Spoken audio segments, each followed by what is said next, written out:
How kind of weird or surreal is it to kind of be back in this building? I know there was obviously there's a process that led to this point, but is it just kind of strange walking around in the halls after being here, 4 or 5 years ago? I'm not gonna lie, it is kind of weird walking back through these halls. It's like super surreal. It's like deja vu, like doing this all over again from when I first got here. And that feeling I had when I first got here, I still have that same feeling. So it just feels great to be here. How has your game evolved from the time you were here to up until this point right now? I have to say my game has evolved a lot to where my attention to detail has gotten a lot better. The attention to detail, the game itself, from my shooting ability, being able to run the floor, being able to read plays and read defenses quicker, more into it. I say like that's improved a lot over the years. Thomas, the rule of thumb is generally that second year after a major injury is kind of when you really start to feel like yourself again. Where are you at in that process with coming off the ACL tear? I think it's been almost 2 years. Yes, it's been almost 2 years, and I feel 100% great. Not good, great. Like, I have no hiccups, I have no setbacks or anything, and to be honest, my left leg feels even stronger, if not stronger than the right. So I feel like it's really, really back, and I'm ready to go. Any follow-ups here? One more. The reporting around your signing was that you'd have the opportunity to fight for a starting spot. I guess what are your expectations and sort of those conversations about what your role is going to be next season?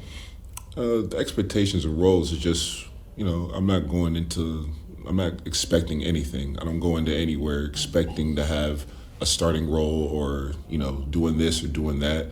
I feel like my game can really can help a lot of teams, and luckily it was the Lakers, which I'm really, really, really happy about, to be able to, play alongside of Russell Westbrook, LeBron James, Anthony Davis. You got three players that are not even considered, they are Hall of Famers. So to be able to just do that, be a part of that, and learn from those guys, it's absolutely amazing. I know this is a happy day for you and the Lakers, but obviously going back to 2018, they put you on waivers. How did that moment shape your career and kind of what you went on to do in Washington? It just gave you another obstacle that you tried to overcome. It gave me a lot of mental toughness that I had to get through, and it gets you stronger throughout times. When stuff happens, you can either dwell on it or you can look at the bright side or fix it. And that's what I tried to do, was look at the bright side and come on, let's go out there and fix it. And you always felt like that door was still open if you wanted to come back here, or? To be honest, I never even knew that door was still open. No, but like I said, it's like super surreal to be back, and just for the Lakers organization to want me back, it really does a really good deal of self-confidence for me, and just going forward in my career, it does help. Dave on Zoom. Hey, Thomas, David Bryant with ESPN. Congrats. I imagine there was other teams that you spoke to, or they expressed some interest. Why LA versus the other opportunities that were out there? Well, I picked LA because there was a certain need and want that I felt from the guys and the coaches, and that was really the settling point right there. Was just the need and want and the attention to detail, the conversations that I had with the coaches and the staff along with players as well. What players made an impact in your decision-making process? All the ones that we got now, from Looney Walker that I've known for years, Troy Brown Jr., who I've played with before, and then also, like I said before, being able to learn from, having another year with Russell Westbrook that I didn't have before in D.C., we getting that back, and then also learning from, two that I consider two of the top 5 players in today's NBA right now. That's also a big deal as well. Mike Trudell on Zoom. What's up, Thomas? Good to see you again. You too, man. So you've you've shown the ability, right, to stretch your game out to three pretty consistently. You've also scored efficiently inside.